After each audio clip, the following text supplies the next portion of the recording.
The coffee mug warmed my palms as I stood on the front porch, watching fat snowflakes drift down through the bare branches of the oak trees. Barnaby slept at my feet, his graying muzzle twitching with dreams, one ear pressed against the weathered boards. It was 9 inches the morning, and the silence of Oak Haven in winter was absolute, the kind of quiet that made you believe you could finally breathe.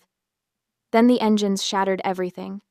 2 black SUVs and a massive U-Haul truck roared up the narrow lane, their tires spitting slush and gravel. They stopped hard at my wrought iron gate, engines still running, exhaust clouding the frozen air. My heart lurched into my throat. I was already running before the first door opened.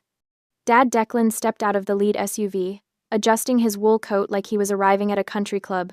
That conqueror's smile. That same expression he'd worn when he convinced me to co-sign his business loan 6 years ago, the one I was still paying off. Then Felix jumped down from the truck's cab, already barking orders at 3 men in the back. "Careful with those server racks. Don't scratch the casings." He didn't even look at me. Didn't acknowledge my existence as he directed them to start unloading equipment right there on the curb, blocking the entire street. "What are you doing here?" My voice came out smaller than I intended. Barnaby had woken, pressing against my legs, a low whine building in his chest. Declan's smile widened. "Harper, sweetheart, we're home." Home. The word hit me like a fist. 2 years.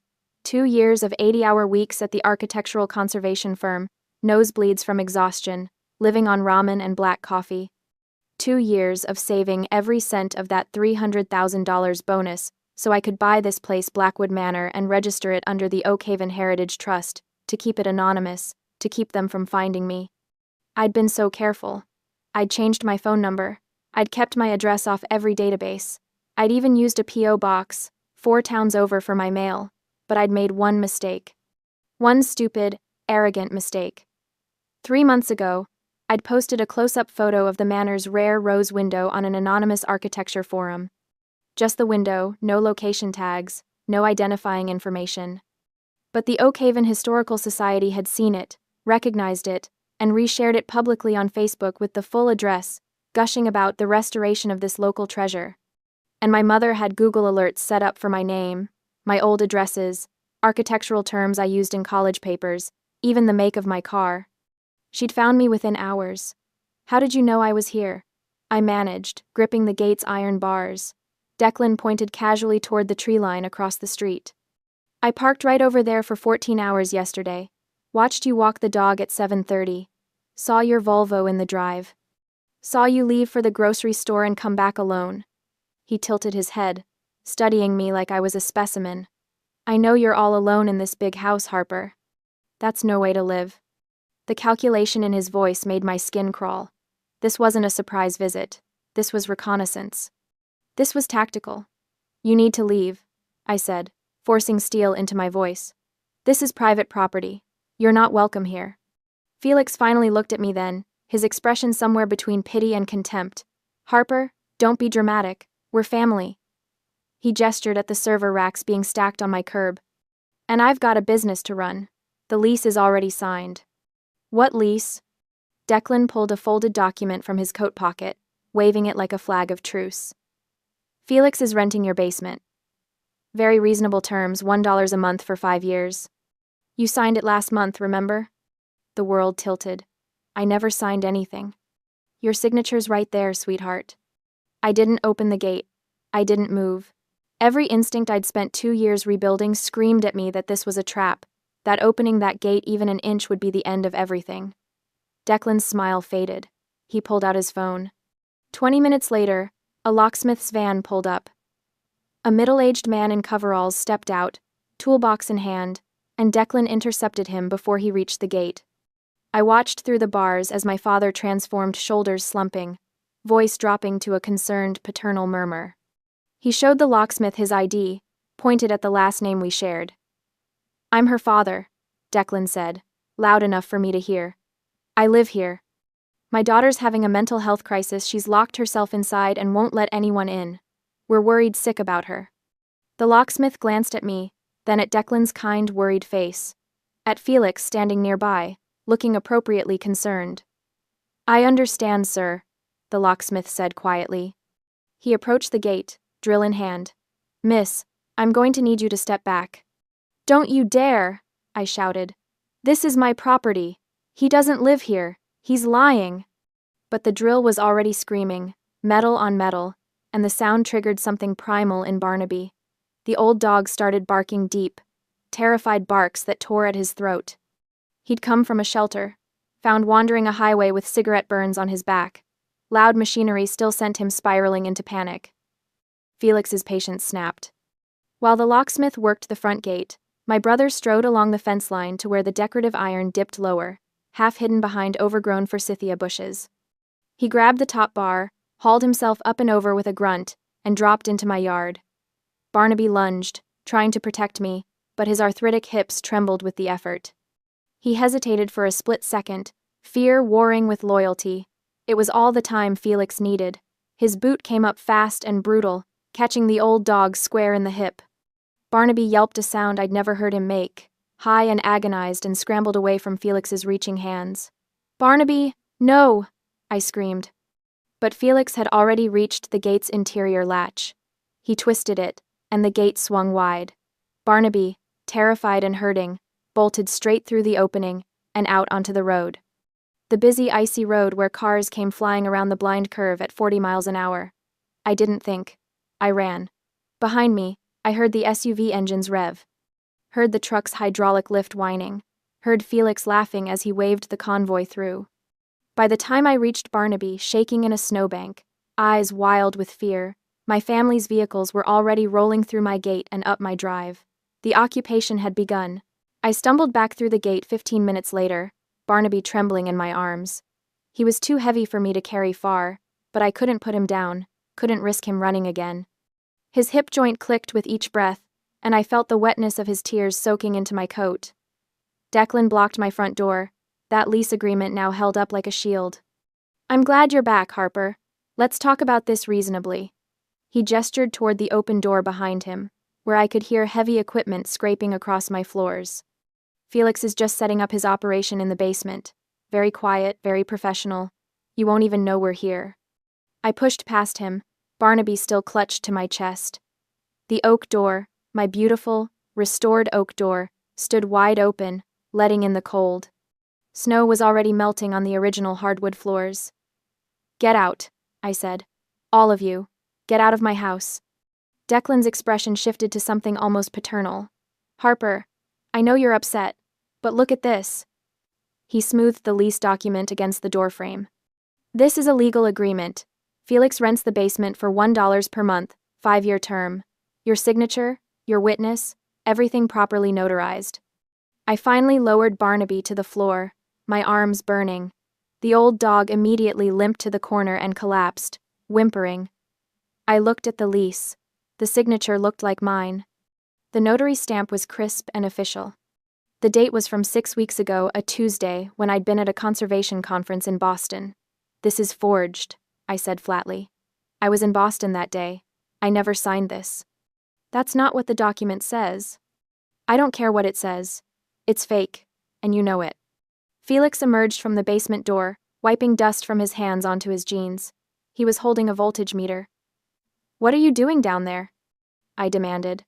"Just checking the load capacity," Felix said, his voice dismissive. "Old houses have terrible wiring. I need to make sure the circuits can handle the rigs." I pulled out my phone and dialed 911. "Oakhaven Police?" The dispatcher answered. "I need an officer at Blackwood Manor immediately. I have intruders who broke into my home and assaulted my dog. They're refusing to leave." Declan didn't even flinch. He just folded the lease back into his pocket and smiled. The wait for the police felt like hours, though it was barely 30 minutes before Sheriff Brody's cruiser crunched up the gravel drive. He was a tall man in his 50s, with the weathered face of someone who'd spent decades refereeing small-town disputes. I met him at the door, still holding Barnaby's collar to keep him from trying to follow me outside in his panic. "Thank you for coming, Sheriff. These people broke into my home." "Now, hold on." Brody raised a hand, his voice calm and measured. He looked past me at Declan, who had positioned himself in the foyer like he owned the place. "Sir, are you a resident here?" Declan produced the lease with a flourish. "My son Felix rents the basement. This is a legal tenancy agreement. Signed by the property owner, my daughter, Harper Lawson. Brody took the document, studied it carefully, looked at the signature, the notary seal, the terms. Miss Lawson, is this your signature? No, it's forged. I've never rented anything to anyone. This is my home, and they have no legal right to be here. The sheriff's expression shifted, not unsympathetic, but resigned. Ma'am, I understand your frustration, but this appears to be a civil matter. Your brother has a lease agreement that appears valid on its face. I'm not a handwriting expert, and I'm not a judge. If this signature is fraudulent, you'll need to prove that in civil court and go through the formal eviction process. Eviction? Sheriff, they kicked my dog. They broke in here with bolt cutters. Did anyone witness the alleged assault on the animal? I opened my mouth, then closed it. I'd been out on the road when Felix kicked Barnaby. The locksmith had been focused on the gate. It was Felix's word against mine. I felt the ground shifting under me. This wasn't about justice. This was about procedure, technicalities, the difference between civil and criminal law. Declan smiled at the sheriff. Officer, I think my daughter just needs some time to adjust to the new arrangement. Family can be complicated. I looked at Barnaby, limping and whimpering in the corner. At Felix, grinning from the basement doorway. At my father, playing the reasonable patriarch. And I realized, the law was being weaponized to protect the people hurting me. Fine, I said quietly. Sheriff, thank you for your time. Brody tipped his hat, clearly relieved to escape the domestic minefield. You folks work this out, and please, keep it civil. As Brody turned to leave, I pulled out my phone. My contacts list still had them all. Mom, Dad, Felix. I scrolled past those and found the number Sterling Vane had given me when he'd helped me set up the Oakhaven Heritage Trust. I put Sterling on speakerphone so Declan could hear every word. My lawyer's voice filled the foyer, precise and cutting. Mr. Lawson, Sterling said, his tone cordial but edged with steel. I'm sure you're aware that Harper Lawson is not the legal owner of Blackwood Manor. The property is held in trust by the Oakhaven Heritage Trust, a registered nonprofit entity. Harper is the trustee, not the owner. Declan froze. Sterling continued. Which means that lease agreement, the one with Harper's signature, is invalid regardless of its authenticity. Harper cannot rent property she doesn't personally own. Any rental agreement would need to be executed by the trust itself, with proper board approval and documentation. I watched my father's face cycle through confusion, anger, and finally calculation. Furthermore, Sterling added, if that signature is forged, as Harper claims, then you've used fraudulent documents to gain access to trust property. That's not a civil matter, Mr. Lawson. That's criminal trespass on a nonprofit entity, a felony in this state. Felix's grin vanished. Dad, what's he talking about? Declan held up a hand, silencing him. This is a family misunderstanding. I'm not confused, I said softly. Sheriff Brody? The sheriff had paused on the porch. He turned back, his expression hardening as he processed the lawyer's words. Trespassing on a trust was a different beast entirely.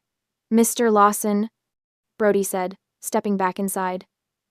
If you cannot prove you have an agreement with the trust, I'm going to have to ask you to leave the premises until this is verified by a court. Declan's mask slipped. For just a moment, I saw the rage underneath. You're making a mistake, Harper, he said quietly. Family is supposed to help each other. Tell your lawyer that, I replied. The heavy clouds made the day feel older than it was as they loaded back into their vehicles. They would be heading to the Motel 6 Inches town. Felix paused at the threshold, giving me one last look. Enjoy the darkness, little sister. I didn't understand what he meant until I closed the door and locked it. Silence returned to the house, but something was wrong. The hum of the refrigerator was gone. The thermostat display in the hallway was blank. I ran to the basement. The main breaker panel was open. Felix hadn't just checked the capacity. He had severed the main feed wires to the furnace and the kitchen circuit. He'd sabotaged the heating system before the sheriff even walked in the door. I wrapped myself in blankets and sat on the floor next to Barnaby, both of us shivering. Outside, the temperature dropped to -3 degrees. Inside, I deleted Mom and Dad from my emergency contacts and saved Sterling Vane to my favorites. The battle had just begun. The house felt like a tomb. I woke on the second day, wrapped in 3 blankets on the living room sofa, my breath clouding in the frigid air. Barnaby was pressed against my legs, shivering despite the old quilt I'd tucked around him. The Victorian radiators stood silent and cold, the elaborate ironwork now just decorative coffins for a heating system Felix had murdered. I'd called 4 electricians the night before. 3 hadn't answered. The 4th had listened to my description of the damage and said he couldn't come until after New Year's, a week away. Everyone was booked, or gone, or unwilling to drive out to Oakhaven in the snow for an emergency call. So I sat in the cold and did the only thing I could. I documented everything. Photos of the electrical panel, wires hanging like severed arteries, close-ups of Barnaby's hip, the bruising now dark purple beneath his fur. Screenshots of the property deed showing the Oakhaven Heritage Trust as the legal owner, the forged lease agreement, photographed from every angle. I was uploading the files to a secure cloud drive when my phone rang. Unknown number. Miss Lawson? A woman's voice, professional and irritated. This is Patricia Newell from Oakhaven Electric. I'm calling about the account transfer request we received this morning. My fingers froze on the keyboard. I didn't request any transfer. Our records show a request, submitted at 8:47 a.m., to transfer the account for Blackwood Manor from your name to Felix Lawson. The caller provided your social security number for verification. Ice flooded my veins, and not from the temperature. That wasn't me. Someone's committing identity fraud. A pause. I see. Can you verify your social security number now? I did, and heard Patricia's typing accelerate. All right, Miss Lawson. I'm flagging this as fraudulent and reversing the transfer. You'll want to file a police report immediately. Whoever called us this morning had access to your personal information. After I hung up, I sat staring at my phone. Felix didn't have my social security number. I'd never shared it with him, but Mom did. Mom had co-signed my student loans. Mom had my SSN memorized, written in her precise handwriting in the family records she kept. And she'd just handed it to Felix to commit utility fraud, to manufacture proof of residency, to build his fraudulent claim to my home. I called Sterling Vane. Harper. He answered immediately. I've been expecting your call. I saw the social media posts. What posts? He sighed. Your mother has been active on Facebook since yesterday evening. According to her narrative, you've kicked your elderly parents out into the cold, refused to let your brother operate his legitimate business, and are having some kind of breakdown. She's rallying quite a bit of sympathy. I pulled up Facebook on my laptop. Mom's page was public, and she'd been busy. Heartbroken tonight, her latest post read. My daughter has locked us out of the family home in this freezing weather. We've tried everything to reach her, but she's not well. Please keep Harper in your prayers. Sometimes mental illness makes people turn against those who love them most. 300 reactions. 87 comments, most expressing concern and sympathy. I closed the laptop before I could read the comments. Harper? Sterling's voice pulled me back. Are you still there? They're lying about everything. I know, which is why we're going to hit them with everything we have. His tone shifted to something razor sharp. The utility fraud gives us ammunition. I want you to file a police report immediately for identity theft. Then we're filing a complaint with the FTC. This isn't just about your house anymore. Felix just committed a federal crime. Will it be enough? It's a start. But Harper, I need you to understand something. Your family is fighting dirty because they're desperate. Felix was evicted from his last place 6 months ago. He owes over $8,000 in back rent. Your parents' credit is destroyed. They're out of options, out of money, and they see your house as their last chance. So what do? You become a fortress. Every move they make, we counter. Every lie they tell, we document. And most importantly, we make them radioactive. He paused. Have you considered going public? Public how? The Oakhaven Zoning Board meets virtually tomorrow morning. I'm filing an emergency complaint tonight. Felix wants to run a crypto mining operation and industrial facility in a Class A historic district. That's a direct violation of preservation codes. I felt something shift in my chest, not quite hope, but close. They'll shut him down? They'll blacklist him. And more importantly, it'll be a matter of public record. Your mother wants to play the sympathy game? Let's show the town exactly what kind of business Felix is really running. After we hung up, I made the calls. First to the Oakhaven Police Department, filing a formal identity theft report. Then to the Federal Trade Commission, documenting the utility fraud. Each form I filled out, each case number I received, felt like laying bricks in a wall between me and them. I was heating soup on a camp stove, the only way to cook without power, when my phone buzzed with a text from an old college friend who still lived in town. Harper, heads up. Saw your brother and dad at Clarkson's Hardware this afternoon. They were buying bolt cutters and asking about gate locks. Looked intense. You okay? My hand tightened on the phone. Bolt cutters. They were planning another breach. But this time, they wouldn't have the excuse of a mental health emergency or a fake lease to hide behind. This time, it would be pure, undeniable criminal trespass. I forwarded the text to Sterling, then walked through the dark, freezing house to check every lock, every window. Barnaby limped after me, whining softly, sensing my fear. "It's okay, boy," I whispered, running my hand over his graying head. "We're going to be okay." But I wasn't sure I believed it. Outside, the wind howled through the bare trees. Snow began to fall again, thick and heavy, and my family was buying bolt cutters.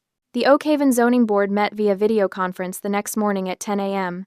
I sat in my freezing living room, laptop balanced on my knees, watching the gallery of faces populate the screen. Sterling appeared in his own window, dressed in a suit despite working from home. Agenda Item 7. The board chair announced, a stern woman named Margaret Rhodes.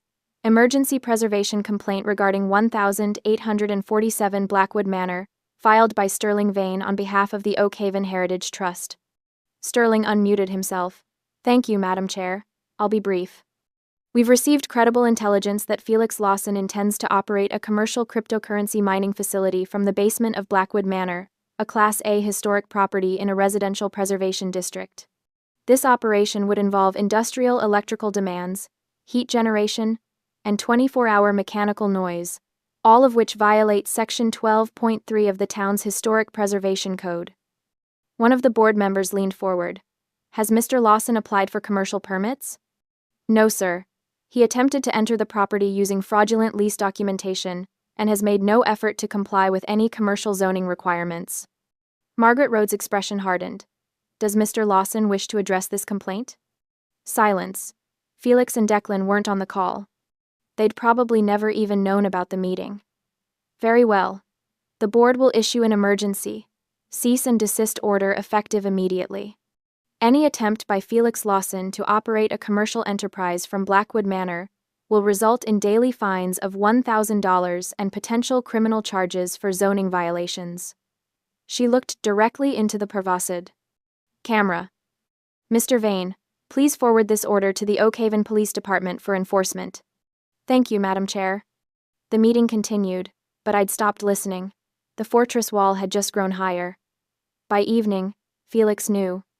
I discovered this when my phone exploded with notifications, all from the private messages Tiffany, his girlfriend who, helping them from the shadow, was broadcasting on her Instagram. "Felix, the town just blacklisted me. My sister destroyed everything. Felix, we can't stay at the motel anymore. My card got declined. We're out of money. Felix, this is your fault. You had to go psycho with the lawyers." I screenshot every message and sent them to Sterling.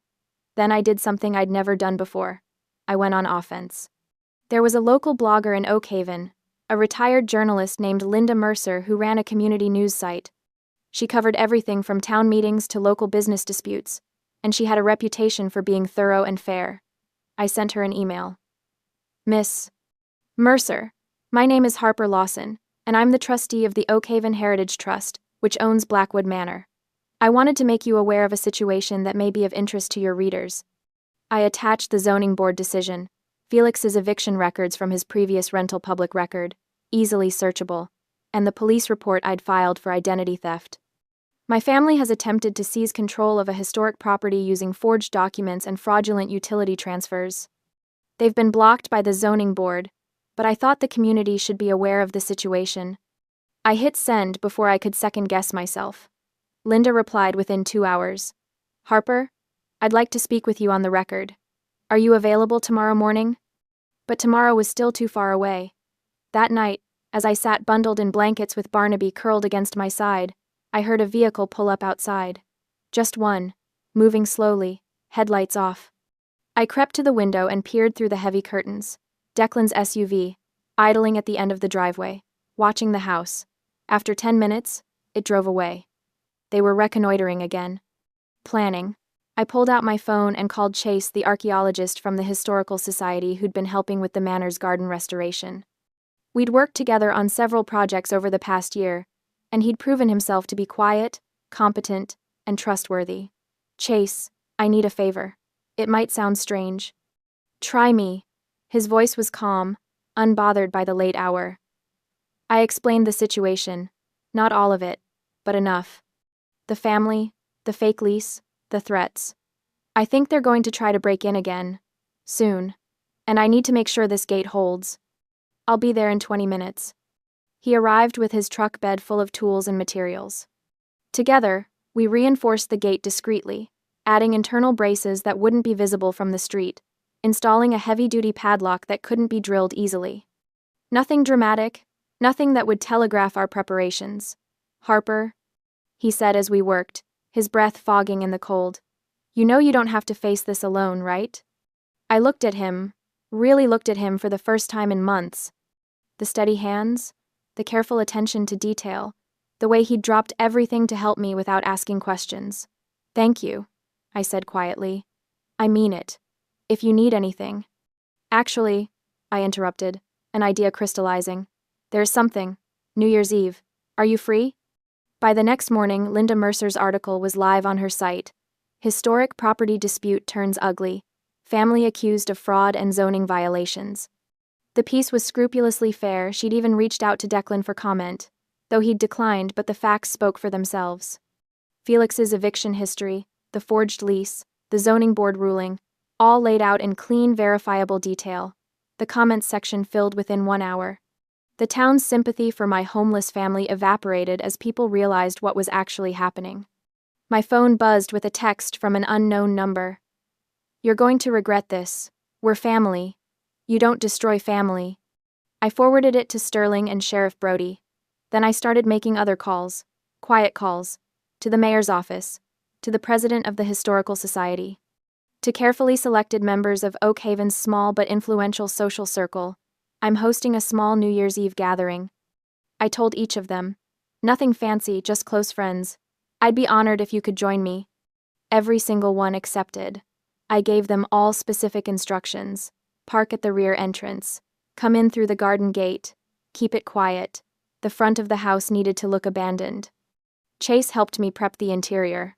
We brought in a piano player, a small catering setup, enough champagne for 30 people. On New Year's Eve morning, Tiffany posted one final video. She was standing outside the Motel 6, Felix visible in the background loading suitcases into the truck. This is it, you guys, she said, her voice shaking. We're officially homeless. Felix's evil sister has destroyed us, but we're not giving up. Tonight we're going to reclaim what's rightfully ours. Justice will be served. I watched the video 3 times, memorizing every detail. Then I called Sheriff Brody. Sheriff, I have reason to believe my family will attempt to break into Blackwood Manor tonight. I have video evidence of them threatening to reclaim the property, and a witness who saw them purchase bolt cutters. I'm formally requesting police presence. There was a long pause. Miss Lawson, I'll be attending your New Year's gathering as a guest, but I'll have my badge with me. If anything happens, we'll handle it appropriately. Thank you, Sheriff. The trap was set. New Year's Eve arrived with brittle, crystalline cold. I'd finally gotten the heating system repaired. It had cost $4,000 to fix the damage Felix caused, and Blackwood Manor was warm again for the first time in a week. I kept the heavy velvet curtains drawn tight in the front rooms. Not a sliver of light could escape to the street. From outside, the house had to look empty. Guests arrived throughout the afternoon, all through the back entrance as instructed. The mayor and his wife, the president of the Historical Society. Sheriff Brody in a suit, though his badge was clipped to his belt. Local architects, preservationists, and a few of the wealthier donors who supported historic properties in town. Chase had helped me set up the great room warm lamps, a string quartet playing in the corner, catering stations with elegant finger foods. It looked like a scene from a Gilded Age party, all the more surreal given what I knew was coming. Are you sure about this? Chase asked quietly, handing me a glass of champagne I had no intention of drinking. It's not too late to just call the police now. I'm sure. I looked around the room at the assembled crowd, people of influence, witnesses, the exact opposite of what Felix expected to find. They need to face consequences. Real consequences. And for that to happen, they need to commit a crime that can't be explained away as a civil matter. At 11:30 p.m., I positioned myself near the curtained front windows, creating a small gap to watch. Most of the guests were mingling in the great room, unaware of what I was anticipating. The string quartet played something soft and elegant. Crystal clinked against crystal. It was perfect. Then I saw them. 2 vehicles, headlights off, rolling slowly up the lane.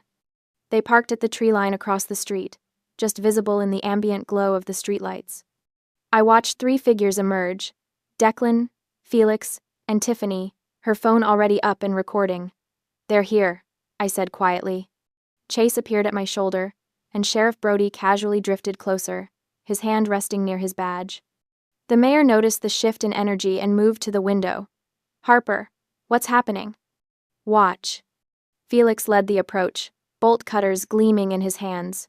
Tiffany walked beside him, phone held high, live streaming to her followers. It's 11:45 on New Year's Eve, she announced breathlessly to the camera. We're about to reclaim justice.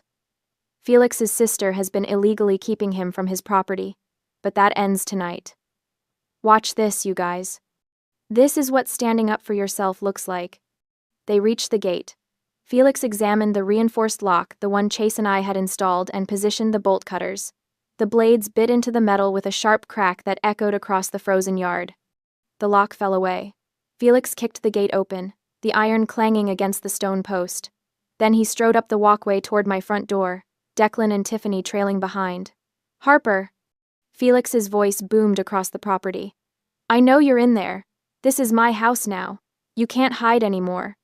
He reached the oak door, my beautiful, painstakingly restored oak door, and kicked it. Once, twice. The frame held. But on the third kick, the lock mechanism gave way and the door crashed inward. Felix stormed into the entryway, bolt cutters still gripped in one hand, his face red with rage and triumph. Harper, there's nowhere to... He froze. The entryway was flooded with warm golden light from the great room beyond, and standing there, champagne glasses in hand, were 30 of Oakhaven's most prominent citizens. The room fell into a terrified silence. Guests lowered their glasses, stepping back as the front door shuddered under the blows. The string quartet had stopped playing abruptly. Felix stood there, panting, the bolt cutters looking obscene in the elegant room. He stared at the mayor, at the Historical Society president, at the town's wealthiest donors, and at Sheriff Brody, whose hand was now resting openly on his badge. The only sound was Tiffany's phone still recording, still live streaming this entire catastrophic miscalculation to her 18,000 followers. Felix Lawson, Sheriff Brody said, setting down his champagne glass and stepping forward. His voice was calm, almost gentle. You're under arrest. I have a lease. You have forged documents. You have a zoning board cease and desist order. And now you have just committed breaking and entering with burglary tools in front of 36 witnesses? Brody pulled his handcuffs from his belt. This is no longer a civil matter. Declan tried to step forward, to play the mediator, his hands raised in a placating gesture. Officer, please, this is just a family misunderstanding. Mr. Lawson, Brody interrupted. I have arrest warrants for you as well. Forgery, conspiracy to commit fraud, identity theft. Step over here, please. I stood on the landing of the grand staircase, looking down at them. Felix's eyes found mine, and for a moment I saw something almost like desperation. Harper, please! We're family. You can't do this. Mr. Declan Lawson, I said quietly, my voice carrying in the sudden silence. Please direct all future communications to my attorney. 2 more squad cars pulled up outside, lights flashing red and blue across the snow. 4 officers entered through the broken doorway. Felix was handcuffed first, breaking and entering. Criminal trespass. Possession of burglary tools. Animal cruelty from the incident with Barnaby. The identity theft charge from the utility fraud. Declan was next. Forgery. Conspiracy. Fraud. Tiffany stood in the doorway, still holding her phone. watching it all unfold on her own live stream. The comments were scrolling past faster than she could read them, but I could see her face going pale as she realized what she'd just broadcast. She looked at Felix, at the handcuffs, at the watching crowd. I didn't know. Felix, you said this was legal. You said. Tiffany, don't. Felix started, but she was already backing away. We're done, she said flatly. I'm not going down with you. She turned and ran for the gate, her phone still broadcasting her escape. Sheriff Brody walked Felix and Declan outside, reading them their rights in the cold night air. I watched from the doorway as they were loaded into separate squad cars, blue lights painting the snow. Felix looked back once, his expression unreadable through the window. Then the cars pulled away, tires crunching on ice, and they were gone. The mayor cleared his throat behind me. Harper, I'm so sorry you had to go through this. I turned back to the gathered crowd, to the concerned faces, and the quiet conversations. Thank you all for being here. I know this wasn't the New Year's celebration you expected. On the contrary, the Historical Society president said, raising her glass. I think we just witnessed justice. To Harper Lawson, and to Blackwood Manor. The others raised their glasses. To Harper. Chase was at my side then, his hand gentle on my shoulder.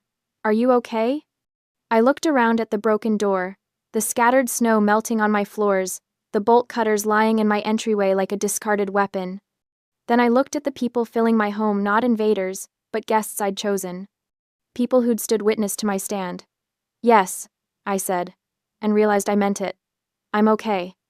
Outside, midnight struck. Somewhere in the distance, fireworks began to bloom against the winter sky. The siege was over. 5 months later, spring came to Oakhaven.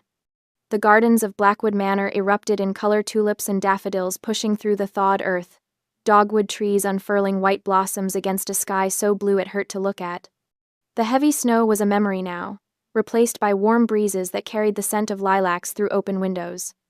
I sat in the garden with a cup of tea, my laptop balanced on a wrought iron table, reviewing restoration proposals for the carriage house. But the work didn't feel urgent anymore. Didn't feel like survival. It felt like what it was supposed to be, a labor of love. A project I chose because I wanted to, not because I was running from something. Barnaby lay in a patch of sunlight near my feet, his gray muzzle resting on Chase's boots. The old dog's hip had healed well, though he still limped on cold mornings. But the fear was gone. The flinching when men approached, the panic at loud noises, all of it had gradually faded over the winter months. Now he slept peacefully while Chase worked, carefully brushing dirt from a fragment of pottery he'd found near the old garden wall. Looks like Wedgwood, Chase murmured, holding the piece up to the light. Probably 1,880 seconds, given the pattern. Your Victorian-era residents had good taste. They also buried their trash in the flower beds, I pointed out. He grinned. Archaeologists call that enriching the historical record. I smiled, watching him work. Over the winter, as the legal aftermath of New Year's Eve had played out, Chase had become a constant presence. Not intrusive, never pushing, just there. Helping me repair the front door, bringing coffee when I had to give depositions, sitting with Barnaby when I needed to meet with lawyers. Somewhere along the way, colleague had shifted to friend, and then to something that didn't have a clean label yet, something that made me feel safe instead of trapped. The brass plaque on the front gate caught the sunlight, its engraving sharp and clear. Property of Oakhaven Heritage Trust. By invitation only. Not. I'd had it installed in February, after the criminal trials concluded. Felix had pleaded guilty to avoid a longer sentence, 18 months in minimum security, plus restitution and probation. Declan had tried to fight the forgery charge, but the evidence was overwhelming. He got 2 years. Mom had never been charged. She'd claimed ignorance, said she'd just been trying to help her son, that she didn't know the documents were forged or that Felix planned to commit fraud. The prosecutors hadn't been able to prove otherwise, but she'd stopped calling. Stopped posting on Facebook about her ungrateful daughter. The silence from her was more telling than any conviction could have been. I'd blocked her number anyway. Some bridges weren't worth maintaining. Harper? Chase's voice pulled me back. He was watching me with that careful expression he got when he thought I was drifting into dark thoughts. You okay? Yeah, I closed my laptop. I was just thinking about how different things are now. Good different? I looked around the garden at the blooming flowers, at Barnaby sleeping peacefully, at the manor standing solid and warm behind us. At Chase, with dirt under his fingernails, and pottery shards scattered across his work cloth, looking at me like I was something worth protecting. Very good, different. He smiled, his hand found mine across the table, fingers intertwining. Then he went back to his excavation work. A car passed on the road beyond the gate, some tourist, probably, drawn by the Historical Society's new walking tour that featured Blackwood Manor as a preservation success story. I didn't tense anymore when I heard engines. Didn't rush to check who was arriving. The gate was locked. The alarms were set. And more importantly, I'd learned the difference between being isolated and being protected. I'd learned how to build boundaries without apology. I'd learned that family wasn't defined by blood, but by who showed up when you needed them, who respected your no, who celebrated your victories without demanding a cut of the spoils. Barnaby shifted in his sleep, his paws twitching with dreams that no longer seemed like nightmares.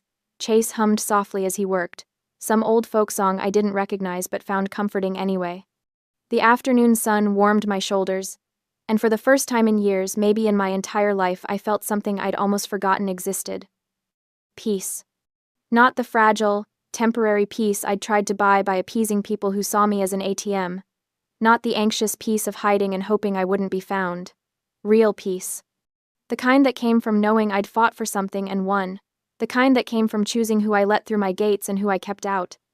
The kind that came from finally understanding that protecting myself wasn't selfish, it was necessary. I squeezed Chase's hand, and he squeezed back, his eyes crinkling with a smile even as he focused on his work. Behind us, Blackwood Manor stood sentinel, its windows gleaming in the spring light. No longer a fortress under siege, a home, my home. And this time, the gate that protected it was there not to hide fear, but to shelter the happiness I'd built inside.